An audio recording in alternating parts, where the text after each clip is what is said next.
Alright guys, welcome to my channel. Thank you for tuning in for another week's fat loss update. This is week 17 for me now, which means that I'm approaching the 4-month mark. You know, when I first started this fat loss journey back in October 2025, I thought I was going to be ready by the end of 2025.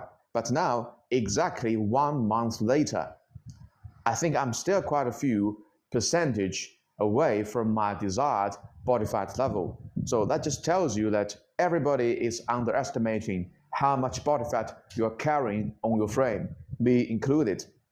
Now, as usual, before I reveal this week's fat loss progress to you guys, would greatly appreciate if you can just give me a thumbs up and also maybe just consider subscribing to my channel. It would mean a great deal to me as a small YouTube fitness creator. Thank you very much for your support. Okay, now I'm done with self-promotion. Without further ado, let me first put out the table there for you guys to reference in relation to what I've done in this week. And we will start from last Saturday. So last Saturday's morning weigh-in result was 75.6 kilos. This is going to be the number we're going to measure against this morning's recorded weigh-in result.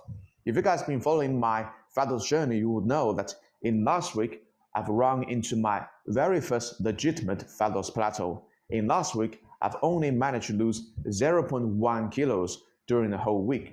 That's the reason why on last Saturday, I did 2 sessions of cardio because I really wanted to keep driving the fat loss progress after my last week's plateau. And let's fast forward to last Sunday. So last Sunday, when I woke up and did the morning weigh-in again, it was a 0.4 kilo weight drop. Looks like that I'm back on track in terms of my fat loss speed, but I was still hesitant to see whether the fat loss can stick out a few days, just like the last week's situation, because at this point of time, my weight can really fluctuate or even stagnate for quite a few days. And also on last Sunday, I trained in the gym at night. Still solid performance, even I'm deep into my fat loss journey. But something I want to mention about the changes I've made to my weight training was that now for a lot of exercises, I switched from machine-based exercise to more bodyweight-based exercises. So in other words, I'm more of a fan of calisthenics now.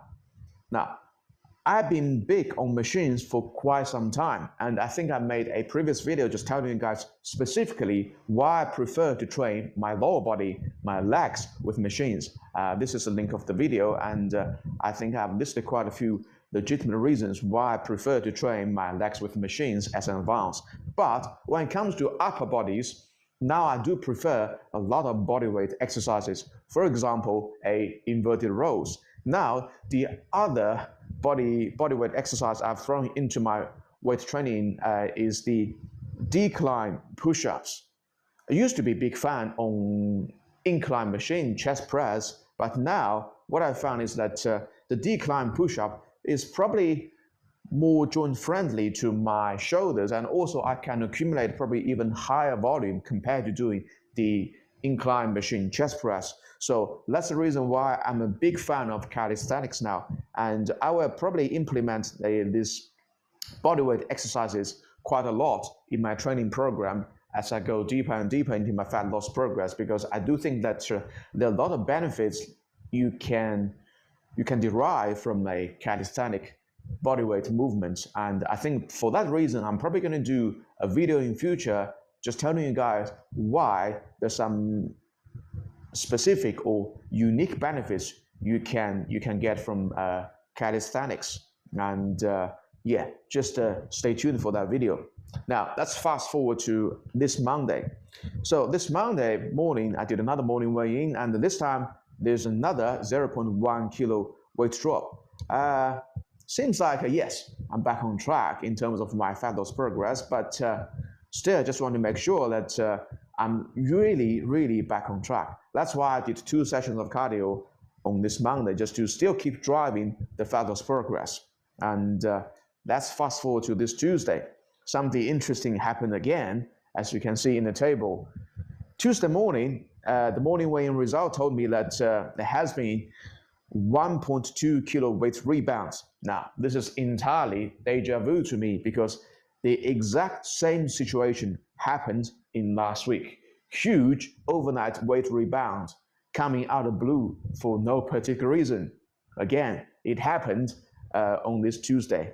And yeah, it seems like my body weight really just tanked at 70 kilos. It's been really just stuck at this 70 kilos, just 0.3 kilos down, 0.3 kilos up, and stagnating like this for quite a few days. And now I can say probably like even for 2 weeks. So I don't know what's going to happen in the next few days.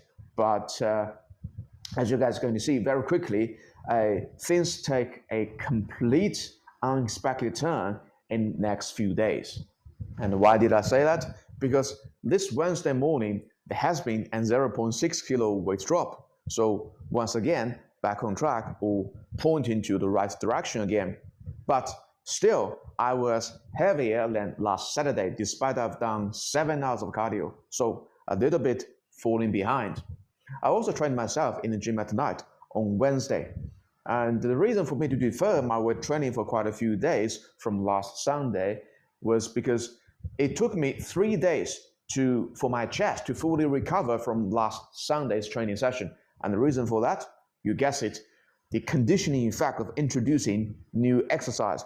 The very first time you introduce a new exercise to a training program, the target muscle is going to get sore or suffer for quite a few days. In this case, the decline push-up, my chest. So the decline push-up, I haven't done this exercise for a very, very long period of time. So yes, it is a new exercise, so to speak, in my case. And that's why it took my chest 3 days straight to fully recover from last training session. But again, I did a few sets of decline push-up on Wednesday night. But as you guys are going to know very quickly that this time, it didn't take me 3 days for my chest to fully recover. However, I also did 3 sets of very hard hack squats on this Wednesday night.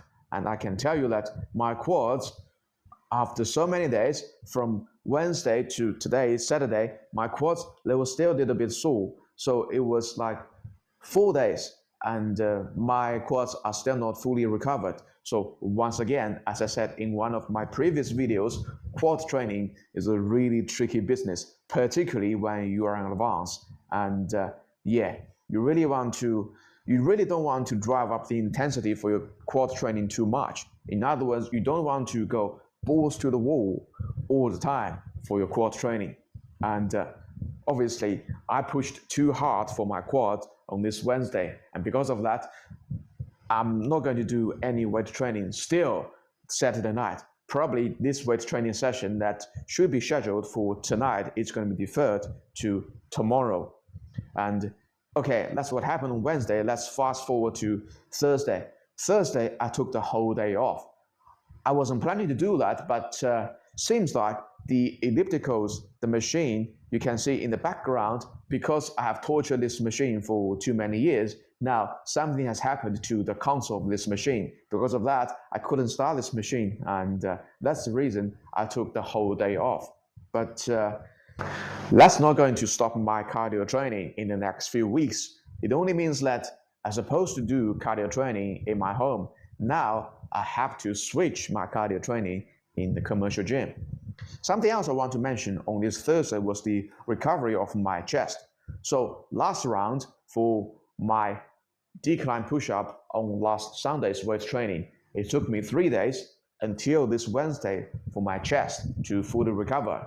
This time, I did my decline push-up on this Wednesday, and by the time of this Thursday, my chest was already fully recovered. So it took me less than a day. See, the conditioning effect of introducing new exercise. Second time is going to take much less time for the target muscle to recover. And in this case, it's probably even more expedited because it's a body weight movement. So that's probably one of a few unique benefits you can derive from bodyweight movements. Once you get used to the bodyweight movements, you can train with very high frequency because it's bodyweight. It does not accumulate so much fatigue. So like for me, I have no hesitation to say that once I get used to decline push-ups, I probably can do it every day. and quite a few sets every day, and my chest can still fully recover from this high volume training. So definitely consider introducing more bodyweight movement into your training program. That's just my thoughts at this stage as an advanced hypertrophy trainee, because for me, in my case, for some of my lagging muscles, the chest is definitely one of my lagging muscles, and also my bicep as well. But to just talk about my chest, I'm a believer in high volume training. And for me, the smart way to go high volume to increase the size of my pecs is probably doing the decline push-ups. Anyway, that's what happened on this Thursday. And let's fast forward to this Friday. Okay, Friday, as I told you guys, what happened on Wednesday, because I did 3 sets of hack squats on Wednesday, and my legs, they were definitely very sore still on this Friday. So that just goes to tell you that you really have to be very careful with stretch focused exercise. In this case, the hack squat, because it does allow you the ability to descend all the way to the very bottom to fully stretch your quadriceps. And because of this fully stretch effect, it has created a lot of muscle damage, obviously, to my quads. That's the reason my quads were quite sore for yesterday and today as well. So once again, be very careful with stretch-focused exercise, particularly with the quads. If you don't do it carefully, you're probably not going to be able to walk without any pain for quite a few days. And also, Friday night, I did 1 session of cardio training, this time in the commercial gym. And to be honest, because I haven't weighed myself 2 consecutive days, I wasn't entirely sure that I'm going to lose 0.5 kilos in this week. Very, very uncertain at this point. So what happened this Saturday morning? So Saturday morning, I jump on the scale again, and this time the recorded result was 74.4 kilos. Bit of a surprise to me, I have to be honest, because I was not expecting that I was going to lose so much weight in this week. But in the end, I managed to lose 1.2 kilos in week 17. So compared to week 16, this is a big achievement for me. 1.2 kilos, so deep into my fat loss phase. So I'm fairly confident that in the next few weeks, I can still lose quite some weight. So that's just really, I have to say that this week's end result really surpassed my prediction by quite a lot, because I was only predicting that I was going to lose 0.5 kilos, but in the end, 1.2 kilos. So very, very satisfied with this week's fat loss progress. And also want to say that just shows you the importance of persistence. So if I give up on last week's fat loss progress only 0.1 kilos, then I wouldn't be able to see this week's achievement, 1.2 kilos. So yes, if you feel stuck, just give it a bit more time and still put in the hard work, and have the belief that in the end, your hard work will not go unnoticed. And something else I want to mention today was that, yes, my quads were still sore. So yes, actually, there was supposed to be a weight training session this evening, but I'm not going to do it. I'm going to defer it to tomorrow, because I do my weight training in a full body split style. So I don't want to do one weight training session without training my legs at this stage. So yes, going to do this weight training session tomorrow. But anyway, that's what happened in week 17. And as usual, let me make another prediction for my next week's fat loss progress. But prior to making this prediction, let me just say this. I'm fairly sure that by week 20, I should have achieved my desired body fat percentage and call it a stop for the whole fat loss journey. But something else I want to tell you guys is that actually, before I started my whole fitness journey, let us revert back to the very, very beginning, which is August of 2021. My starting weight was 74 kilos. So now my body weight is actually very, very close to my starting body weight. But obviously, I'm representing an entirely different image in front of you guys. And actually, for that matter, if you want to know my whole transformation journey, I can direct your attention to one of my previous series, Hacking into the Ultimate Hypertrophy Code. So in this series, I've detailed my whole fitness journey, starting from the very beginning, August of 2021. So if I can do that, I'm fairly confident that a lot of you guys can copy or even surpass my transformation. So feel free to click on the link of the series and probably get a few ideas and just see how I transform myself step by step, year by year.